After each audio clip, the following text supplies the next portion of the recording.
জীবনে কখনো কখনো এমন কারো সঙ্গে দেখা হয়ে যায় যাকে হয়তো চোখে দেখা যায় না কিন্তু হৃদয় অনুভব করে ফেলে। সেই হতে পারে জীবনের সবচেয়ে কাছের মানুষ। আকুকি গুস্তাখিয়া এমনই এক ভালোবাসার গল্প যেখানে সম্পর্ক গড়ে উঠে চাহনি দিয়ে নয়, গড়ে উঠে বিশ্বাস, অনুভব আর আর্থিক টান দিয়ে। এই গল্প এক মেয়ের যে নিজের স্বপ্নকে সত্যি করতে চায় আর এক ছেলের যে নিজের সত্যিটাকেই সবার কাছ থেকে লুকিয়ে রাখে। দুই বিপরীত দুনিয়ার দুই মানুষ যাদের দেখা হয় এক অদ্ভুত পরিস্থিতিতে, কিন্তু সময়ের সঙ্গে সঙ্গে গড়ে উঠে এক বন্ধন যা দৃষ্টির বাইরে কিন্তু অনুভবের অনেক গভীরে। চলুন শুরু করা যাক 2025 সালের এই আবেগে ভরা রোমান্টিক ড্রামা আঁখো কি গুস্তাখিয়ার সম্পূর্ণ এক্সপ্লেনেশন। একটা এমন গল্প যা হয়তো আপনার মন ছুঁয়ে যাবে। সিনেমার শুরুতে আমরা দেখি এক মেয়ে যার নাম সাবা। সে ট্রেনে বসে আছে, যার চোখে কাপড় বাঁধা। আসলে সাবা একজন থিয়েটার অভিনেত্রী। সে একটা সিনেমায় রোল পেতে পারে, তবে শর্ত একটাই, তাকে একজন ব্লাইন্ড পার্সনের মতো নিখুঁত অভিনয় করতে হবে। এই কারণেই সে নিজের চোখে কাপড় বেঁধে মৌসুরি যাচ্ছে, যাতে সে একদম বাস্তব অভিজ্ঞতা নিতে পারে এবং তার অভিনয় আরো বিশ্বাসযোগ্য হয়। তবে এখানে সাবা বেশ টেনশনে ছিল, কারণ যে বান্ধবী তার সাথে যাওয়ার কথা ছিল সে প্রেমিকের সঙ্গে দেখা করতে গিয়ে সাবাকে একা ট্রেনেই ফেলে পালিয়ে যায়। ফলে সাবা একেবারে অস্থির হয়ে পড়ে। সে বুঝতেই পারছিল না এখন কি করবে। ঠিকই তখনই সাবার পাশে আমরা দেখতে পাই জেহান নামে এক ছেলেকে, যে সত্যিই অন্ধ ছিল। সে ট্রেনের সবার এই প্যানিক করা শুনতে পায়। জেহান সাবাকে জিজ্ঞেস করে, তুমি এত বই পাচ্ছ কেন? এতে সাবা উত্তর দেয়, আমি আসলে অভিনয়ের জন্য মৌসুরি যাচ্ছি, আর অভিনয়টা একজন অন্ধ মানুষকে নিয়ে। তাই আমি চোখে কাপড় বেঁধে যাচ্ছি, যাতে রোলটা ঠিকভাবে রপ্ত করতে পারি।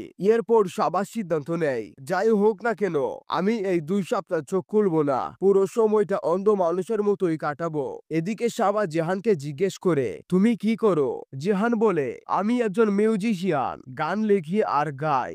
আমিও গান লিখতে মৌসুরি যাচ্ছি, যাতে শান্তিতে কাজ করতে পারি। তবে জেহান তখনও সাবাকে বলে না যে সে আসলে অন্ধ।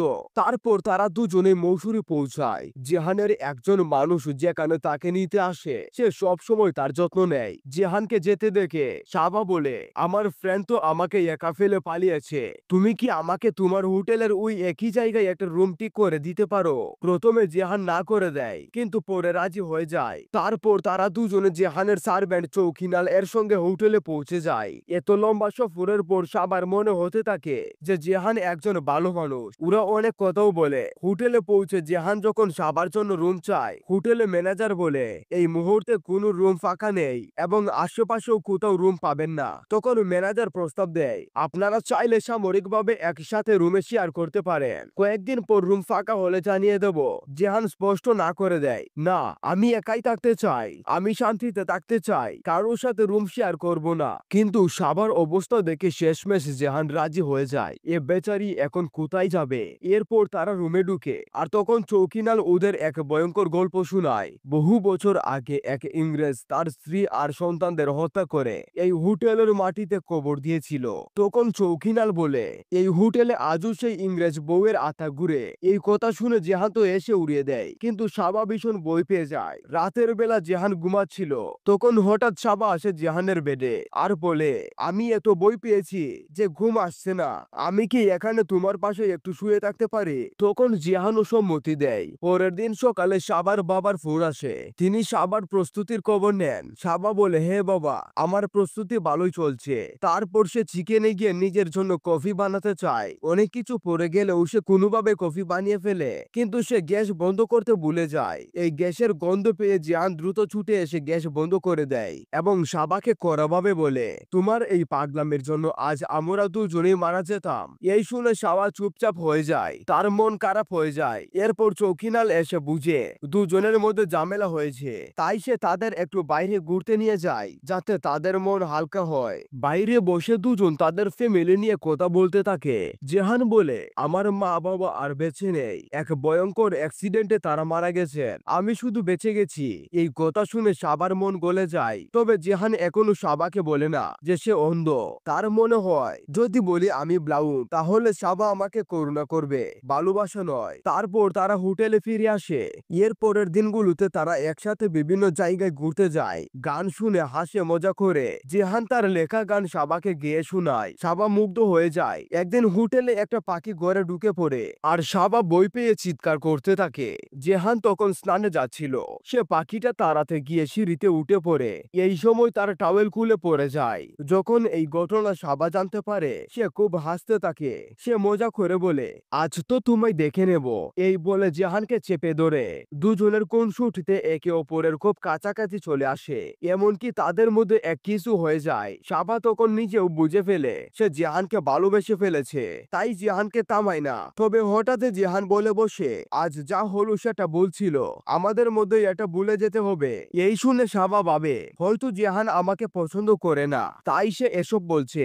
সে কষ্ট পেয়ে নিজেকে এক রুমে আটকে নেয়। তখন জেহান গিয়ে তাকে বুঝায়, আমি ভয় পাই যদি তুমি আমার চোখের কাপড় খুলে আমাকে দেখো, তুমি হয়তো আমাকে অ্যাকসেপ্ট করতে পারবে না। সাবা তখন বলে, যখন ভালোবাসা সত্যি হয় তখন মানুষ কাউকে বিচার করে না, আমি তোমায় জাজ করব না। এই কথা শুনে জেহান সাবাকে বলে, তুমি চাইলে আমাকে একবার দেখে নিতে পারো। কিন্তু তখন সাবা স্পষ্টভাবে না বলে দেয়, আমি তোমাকে দেখলেই কি আমার ভালোবাসা বদলে যাবে?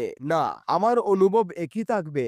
এরপর সে রুমের দরজা খুলে জেহানের কাছে আসে আর সে দিন রাতে তাদের মধ্যে ইন্টিমেট হয়, কারণ জেহান আর নিজেকে থামাতে পারে না। পরদিন সকালে সাবা জেহানকে বলে, কাল ভ্যালেন্টাইন্স ডে, আজ রাতে হোটেলে একটা পার্টি আছে, সব কাপলস মজা করবে, আমরা দুজনেও যাব। তখন জেহান বলে, আমার ওখানে কিছু করার নেই, আমি এখানেই ঠিক আছি। তবে সাবা জোর করে তাকে রাজি করায়। এই সময় পর্যন্ত ও সাবা জানতো না জেহান দেখতে পায় না। পার্টিতে গিয়ে যখন সব কাপলস একে অপরের সঙ্গে ডান্স করতে শুরু করে তখন জেহান এক সুযোগে বেরিয়ে যায়। আর তখন সাবা জেহানকে খুঁজে পায় না। তখন সে চোখের কাপড় খুলে দেয়, কিন্তু ততক্ষণে জেহান পার্টি থেকে বেরিয়ে গেছে।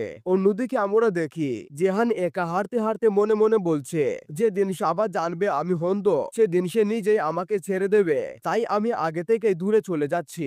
এরপর 3 বছর কেটে যায়, দৃশ্য বদলে ইউরোপ চলে আসে। সাবা জানায়, জেহান চলে যাওয়ার পর আমি একেবারে একা হয়ে গিয়েছিলাম, এমনকি আমার সিনেমার অডিশনটাও আমি ঠিকভাবে দিতে পারিনি। পরে বাবার পরামর্শে আমি একটা থিয়েটার গ্রুপে যোগ দেই। এই থিয়েটার গ্রুপের হেড ছিল অভিনব নামে এক ছেলে, আর তারা ইউরোপে শো করতে এসেছে। এখানে আমরা বুঝতে পারি যে অভিনব এখন সাবার বয়ফ্রেন্ড। এরপর একদিন তারা এক ক্লাবে যায়, সেখানে ঢুকতেই সাবার কানে আসে এক সুর, ঠিক সেই সুর যা একসময় জেহান বাজাতো। সাবা সেই সুরের উৎস খুঁজে দেখতে যায়, কিন্তু ততক্ষণে গায়ক চলে গিয়েছে। তবু সাবার মনে হয় না, এটা নিশ্চয় জেহানি। তারপর সত্যি আমরা দেখি জেহান ইউরোপেই আছে, সেই এক ক্লাবে বসে ড্রিঙ্ক করছে। তখন সে এক ইন্দিবাসী মেয়ের সঙ্গে দেখা করে। মেয়েটির নাম তানিয়া। তানিয়া বলে, আমরা এখানে একটা নাটকের জন্য এসেছি। জেহান বলে, আমি এখানে মিউজিক কলেজে ফেলোশিপে এসেছি, এখন পার্ট টাইম ক্লাবে পারফর্ম করি। তানিয়া যখন তার নাম জিজ্ঞেস করে, জেহান নিজের নাম বলে কবির, অর্থাৎ সে এখন নিজের নাম বদলে ফেলেছে। পরে যখন জেহান বাড়ি ফেরে তখন দেখা যায় সে তার এক আন্টির বাড়িতে থাকে, যিনি সব জানেন সে কেন ভারত ছেড়ে এসেছে, সাবার সঙ্গে তার কি সম্পর্ক ছিল সব। এদিকে আমরা দেখি তানিয়া, যে আসলে ওই থিয়েটার প্লেয়ার একজন সদস্য। তখন অভিনব তানিয়াকে বলে, এই প্লে শেষ হওয়ার পর আমি সবার সামনে সাবাকে বিয়ের প্রস্তাব দিতে চলেছি। এই শুনে তানিয়া খুশি হয়, কিন্তু এর পরপরই একটা ঝামেলা তৈরি হয়। অভিনব জানতে পারে যে তাদের প্লেয়ার মিউজিশিয়ান এখন অ্যাভেলেবেল নেই। সবাই চিন্তায় পড়ে যায়, এখন সঙ্গীত ছাড়া পারফর্ম করবে কিভাবে। তখন তানিয়া বলে, আমি একজন মিউজিশিয়ানকে চিনেছি, হয়তো সে সাহায্য করতে পারে। পরদিন তানিয়া জেহানকে নিয়ে আসে প্লেয়ার রিয়ালাইসে। অভিনব জেহানকে বলেন কি ধরনের সঙ্গীত তারা চাইছেন, আর জেহান রাজি হয়ে যায়। এরপর যখন জেহান মিউজিক বাজাতে শুরু করে তখন সেই সুর শুনেই সাবা হতবাক হয়ে যায়। এটা তো সেই একই সুর যা কেবল জেহানই বাজাতো। এরপর অভিনব সবাইকে জেহানের সাথে পরিচয় করিয়ে দেয়, আর জেহান বলে, আমার নাম কবির। তবে সাবা তার কণ্ঠসুর আর কথা বলার ধরন থেকে বুঝতে পারে এ তো জেহানি। স্পষ্ট বোঝা যায় সে এখনো জেহানকে বলতে পারেনি। জেহান যখন মঞ্চ থেকে নামতে থাকে সাবা তাকে আটকায় এবং বলে, তুমি কবির না, তুমি জেহান। কিন্তু জেহান তা অস্বীকার করে, আমি জানি না তুমি কার কথা বলছো। তবে ভিতরে ভিতরে জেহানও বুঝে গিয়েছে এই মেয়ে সাবাই, তবু সে কথা বলার সাহস পাচ্ছিল না। এরপর জেহানের আন্টি আসে তাকে নিতে। তারা অভিনব ও তার দলকে রাতের খাবারের আমন্ত্রণ জানায়। আর সবাই রাজি হয়ে যায়। তবে ঘরে ফিরে জেহান তার আন্টিকে বলে, সাবাও এই দলের একজন সদস্য। তুমি না জেনে ওদের ডেকে এনেছো। রাতের ডিনারে সবাই আসে, আর পুরো সময় সাবা শুধু জেহানের দিকেই তাকিয়ে থাকে। সবাই চলে যাওয়ার পর আন্টি জেহানকে বলে, এই মেয়েটা তোকে এখনো বলতে পারেনি, তাই এবার সাহস করে কথা বল আর নিজের পুরনো গল্পটা শেষ কর। এই কথা শুনে পরদিন জেহান রিয়ালাইজের পরে সাবার সঙ্গে দেখা করে আর স্বীকার করে, আমি জেহান। এই কথা শুনেই সাবা রেগে গিয়ে তাকে চোর মেরে চলে যায়। ঘরে ফিরে সে হাউমাউ করে কাঁদতে থাকে। তখন অবিরব এসে জিজ্ঞেস করলে সে সবকিছু খুলে বলে। অবিরব তখন বলে, তুমি এখনো তাকে বলতে পারোনি। তোমার উচিত তার সঙ্গে একবার শেষ কথা বলে সব পরিষ্কার করে নেওয়া, যাতে তুমি অতীত থেকে মুক্তি পেতে পারো। এই কথা সাবার মনেও গেঁথে যায়। পরদিন সে জেহানের কাছে যায় এবং বলে, আমি ভাবতেও পারিনি আমরা এইভাবে আবার একদিন মুখোমুখি হব। সাবা ও জেহান আবার দেখা করে অনেক কথা বলে, তবে সাবা নিজের মনের কথাগুলো এখনো বলতে পারে না। তাই সে বলে, তোমার সঙ্গে আমার জরুরি কথা আছে, আরো একবার দেখা করো। সেই দিন সন্ধ্যায় তারা একসাথে একটি ক্লাবে যায়। জেহান ভুল করে অন্য একজনের ড্রিঙ্ক নিয়ে ফেলে, যেখানে ড্রাগস মেশানো ছিল। ড্রিঙ্ক করার পর স্মৃতি আর আবেগে বাঁচতে বাঁচতে সাবা অবশেষে নিজের মনের বুক জারে। তুমি আমাকে সেই দিন এমন ভাবে ফেলে চলে গেলে, আমি তোমার জন্য কতটা কষ্ট পেয়েছি জানো। জেহান তখন বলে, আমার মধ্যেই সমস্যা, আমি কখনোই তোমার যোগ্য ছিলাম না, তাই চলে গিয়েছিলাম। তখন সাবা বলে, চলে যাওয়ার আগে আমার সাথে তো কথা বলতে পারতে। এই আবেগঘন মুহূর্তে তারা একে অপরকে কিস করে ফেলে, কিন্তু তারপর তারা দুজনেই দুঃখ বোধে ভেঙে পড়ে। ঘরে ফিরে সাবা সুজা গিয়ে সবকিছু অভিনবকে বলে দেয়, আমি ভুল করে জেহানকে চুমু খেয়েছি। অভিনব খুব কষ্ট পায়। এরপর একদিন প্লে এর পুরো টিম ডিনারে দেখা করে। সেখানে অভিনব মদ খেয়ে আসে এবং জেহানকে তিরস্কার করে, তুমি যখন ফিরে আসবে তখন ছেড়ে গেলে কেন। তারপর বলে, এখন সাবা আমার, তুমি শুধু মিউজিক বাজাও। আর নিজেই সাবার সঙ্গে নাচতে শুরু করে।